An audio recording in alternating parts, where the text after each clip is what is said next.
So first, I will address Mr. Johnson.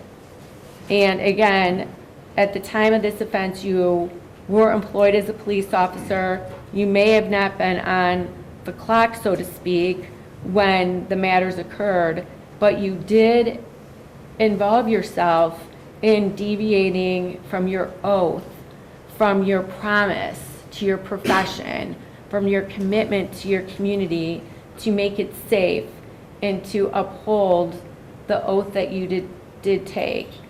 And again, and looking at the factors that the court must consider, you did hold public office or position of trust in your community. And the offense related to that office or position, I do find that the offender's occupation, elected office, or profession obliged the offender to prevent the offense or bring others committing it to justice, and you did work with your co-defendant in engaging in the bribery, and your professional reputation or occupation was used to facilitate the offense or is likely to influence the future conduct of others. And again, you did use your position to further this offense. And it's a difficult situation that you've put yourself in because of the person that you know you are and the facts of what you were involved in this matter. And again, I find that the abuse of power is so significant here in this matter, you being a police officer and violating the position of trust and violating the powers that you hold. So I find that in sentencing you to a community control sentence would significantly demean the seriousness of your conduct. So I am going to impose a prison sentence on count 5, bribery, a felony of the 3rd degree, in violation of 2921.02b. I am imposing a prison sentence of 12 months. On count 10, bribery, a felony of the 3rd degree, in violation of 2921.02b, I am imposing a prison sentence of 12 months. Count 5 and 10 will run concurrent to one another for a total prison sentence of 12 months. And now I will turn to Mr. Harris, and then I will advise both defendants of their rights after I impose the second sentence. All right, as it pertains to Mr. Harris, one, based on statements from the state and the defense when we started in regarding merger. At this time, I am going to merge counts 6 and 7. I'm merging counts 8 and 9. I'm merging counts 11 and 12. And I'm merging counts 13 and 14. So the state has previously elected that the defendant will be sentenced on count 6, 8, 11, 12, all counts of forgery in violation of 2913.31A1, felonies of the 5th degree. The defendant will also be sentenced on count 5, bribery, a felony of the 3rd degree in violation of 2921.02b, and count 10, bribery, a felony of the 3rd degree in violation of 2921.02b, and count 15, insurance fraud, a misdemeanor of the 1st degree. So, as it pertains to you, Mr. Harris, there was overwhelming amount of testimony and evidence presented of your involvement in these offenses, and your complete disregard for the position that you held, and your use of your prior connections and knowledge to further the crimes that you were involved in, and the knowledge and connections that you had made while being a police officer assisted you in committing the crimes that you were involved in. And I do acknowledge that you did also accept responsibility as well when you testified. However, it can't minimize the conduct that you were involved in. And again, setting aside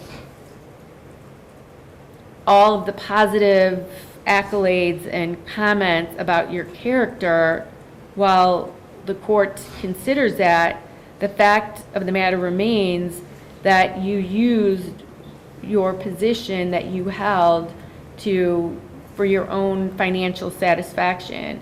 And I did outline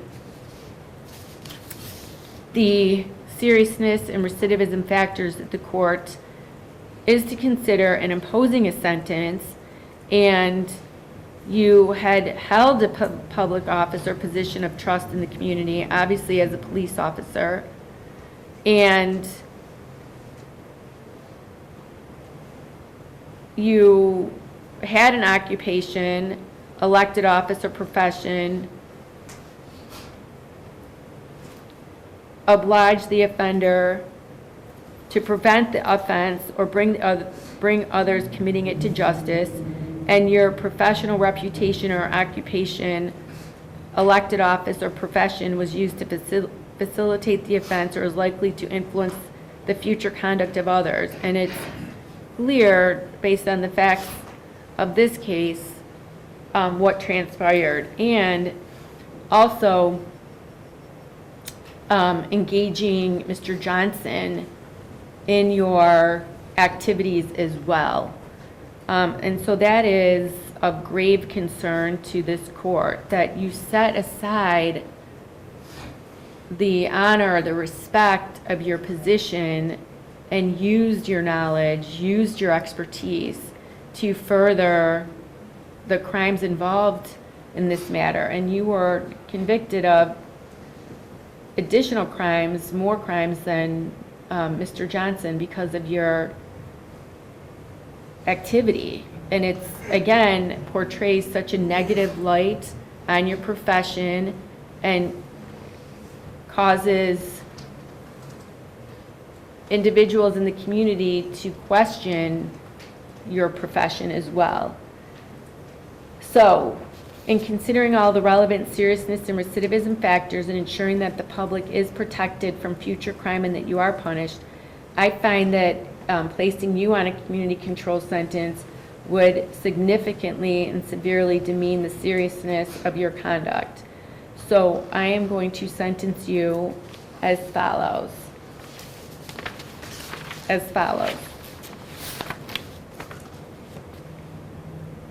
On count 5, bribery, a felony of the 3rd degree, in violation of 2921.02b, I'm imposing a prison sentence of 24 months.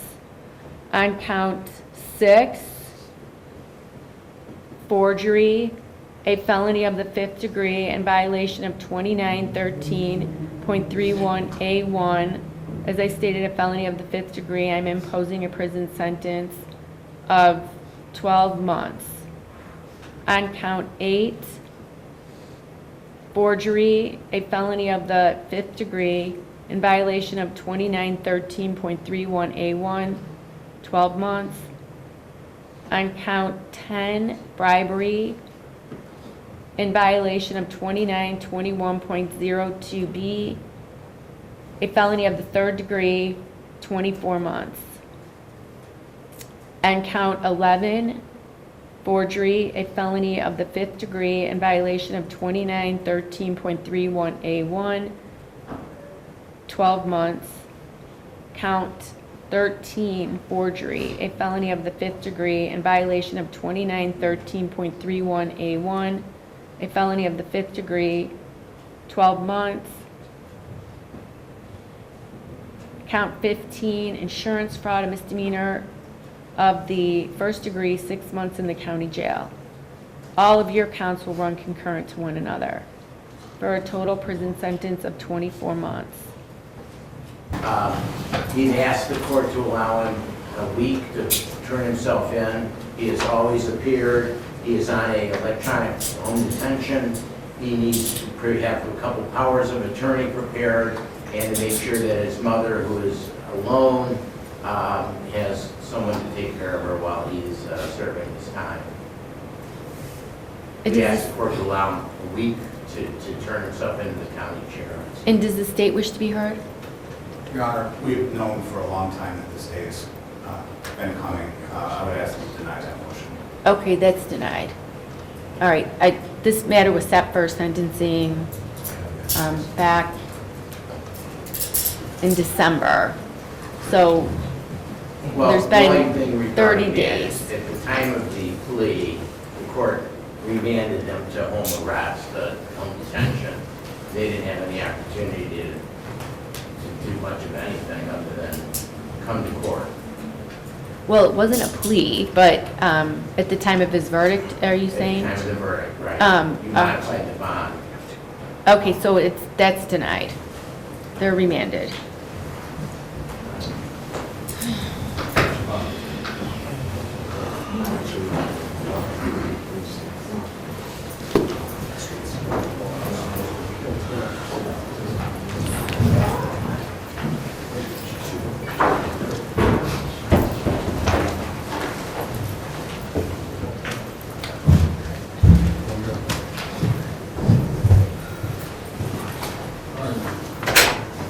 We'll be praying for you, brother.